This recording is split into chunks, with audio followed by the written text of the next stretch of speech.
Hi, this is Daniela Cambone, and welcome back to the Daniela Cambone Show on ITM Trading. Thrilled that you are joining us here on this journey, and so happy to welcome on the show today a longtime friend of ours, Todd Bubba Horwitz of BubbaTrading.com. Bubba! Daniela, Danny, it's great to be back with you.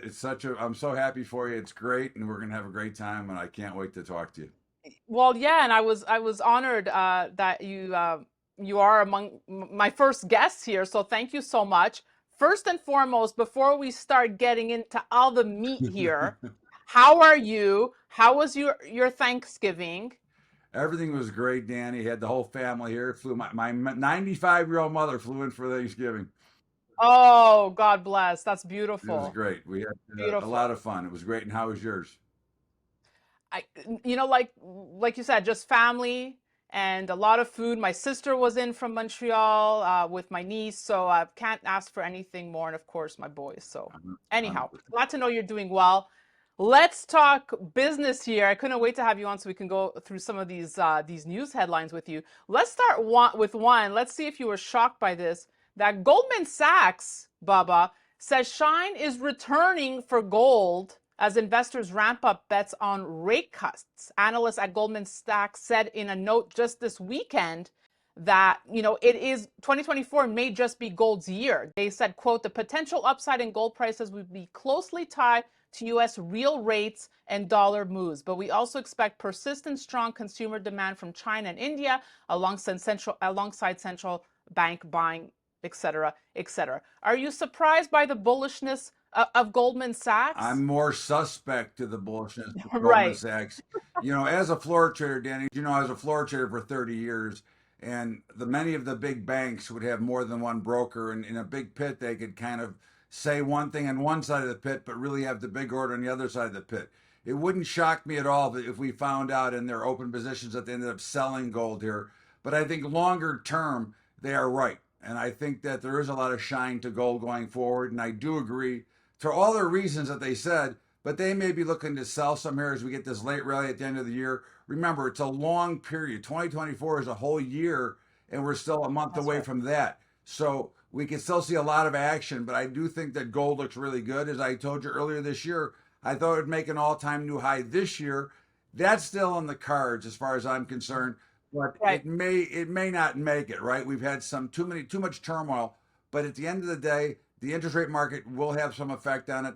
The inflation that we continue to get is a problem. There's a number of reasons to think that gold could go higher and really have a lot of shine in But 2024. but you know what? You never know because you and I have been covering gold for I don't even know how many years, and the craziest things tend to happen exactly around this tail end of the year. So who knows? You might get that all-time high. I'm not going to discount It it, might Bubba. happen. Well, China just bought 600 tons, so we'll see what happens. Exactly. But here's what's interesting because if we read, the Fed minutes, the last minutes, they said they have expressed little appetite for cutting interest rates anytime soon, right? So Goldman Sachs is taking the interpretation that it's going to come sooner. Now, what's your take on the latest of what the Fed will do? I mean, what will 2024 start like for Well, you? I think the Fed is first of all, we know that what I think of the Fed, right? Where they're not very bright. They might have great educations, but they're not very bright when it comes to common sense and how free markets work. I think they're going to continue to hike rates. I don't think that they can. If they want to believe that they can get this inflation rate down to a 2% number, which is almost impossible. I mean, let's face it, they don't count food and energy, and they're still at their reading of 4%. But the average consumer who's paying 20% more for groceries and 53% more for gasoline is not seeing anywhere near that 2% target. So if they're going to try to get there, and we know how they are, they've never made the right decision ever, they will probably continue to hike rates. I do see, if we just saw 3 weeks ago, 5 weeks ago, that the 10-year notes hit 5% and then failed hard. I think the 10 years are going to make it to 6% before it's all said and done. So I think they're going to continue to hike.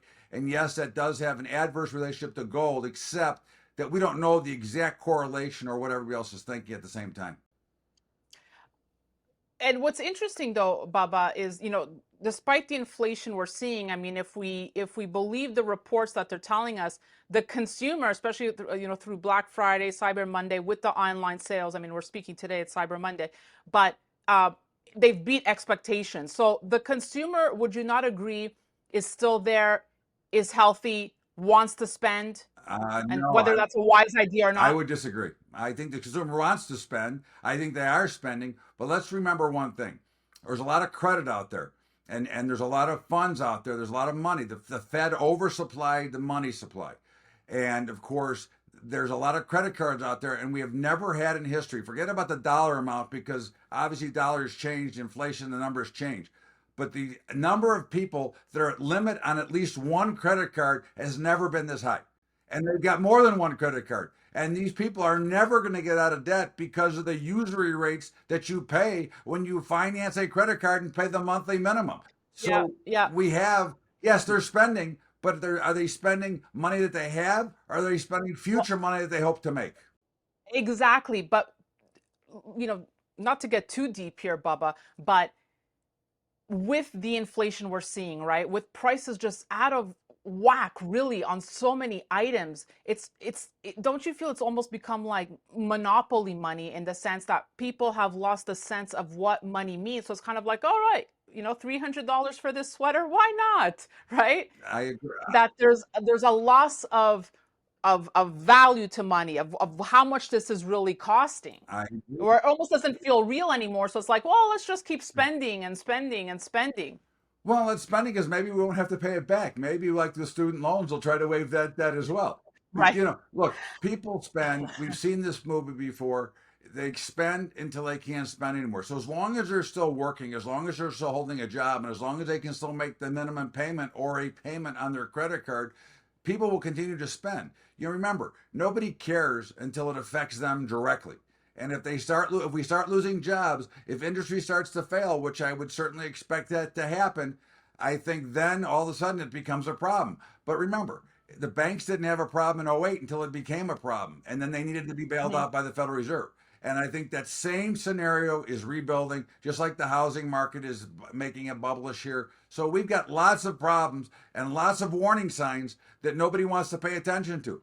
That's right. But Well, that's right. And I spoke about this with David Morgan, how, the fifth bank going bust in America, Citizens Bank, didn't get all the media attention that we had seen at the start of the bank run. So there's a danger there.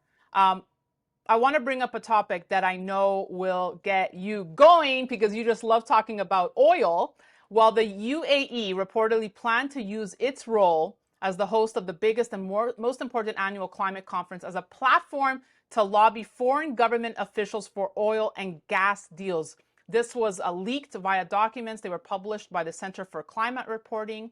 COP28 will be held in Dubai with world leaders and government ministers from nearly 200 countries. I mean, are you surprised that they would be using this platform for their oil deals? no, listen, we know that OPEC and Saudi Arabia are not very good people.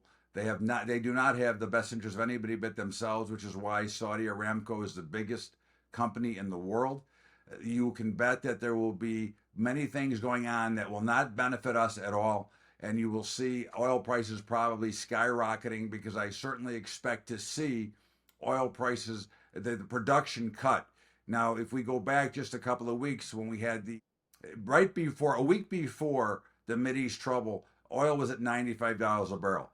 Everybody panicked into the Mideast crisis, and oil went back to $85 a barrel after it had been down around 80. Now we're in the 70s.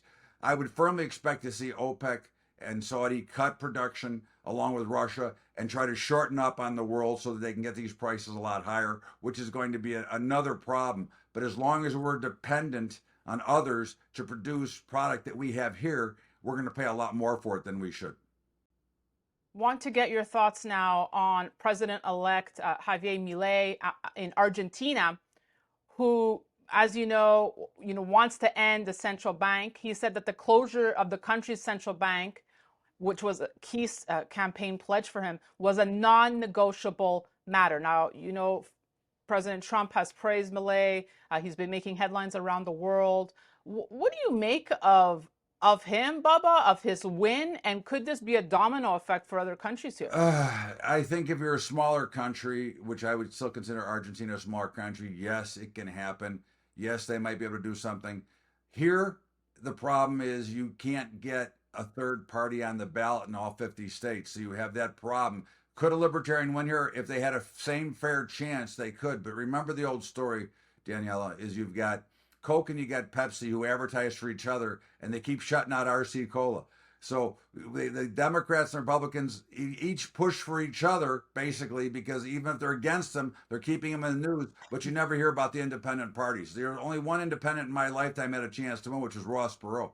And he Right. pulled out. If he didn't pull out, he might have won that election. But at the end of the day, I think it's great, and I'm very excited about it. But I don't see it happening here so quickly because it's too hard for an independent to get onto the ballot like that.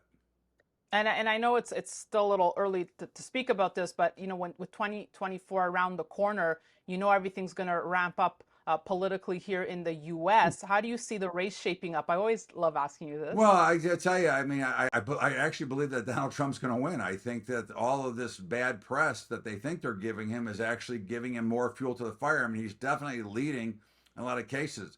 Personally, I like Vivek Ramaswamy. I think that he's going to do a good job. To me, I'm tired of looking at 80-something candidates that are here. Vivek Ramaswamy is 38 years old, built a business, came from the Midwest, obviously born in India or an Indian, but born in Ohio. I think that he's the right kind of guy. I think that we need to get some new blood that really understands the young America, old America, and finances, and enough of the 100-year-old people in the office, and enough of this lifetime subscription of people that continue to take our money and charge taxes without doing anything for us. Todd, Bubba Horwitz, I always love catching up with you. I'm going to bring you back for our Outlook 2024, so I'm going to be saving some big questions for you there.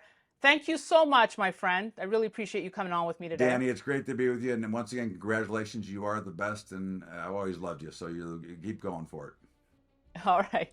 I'll try, Bubba. I'll keep trying. Thank you. And thank you all for watching. We hope you enjoyed the show this Monday. We'll have more great content coming your way. So be sure to stay tuned to the Daniela Cambone show. And you can sign up at danielacambone.com to stay on top of it all. That's it for me. Thanks for watching.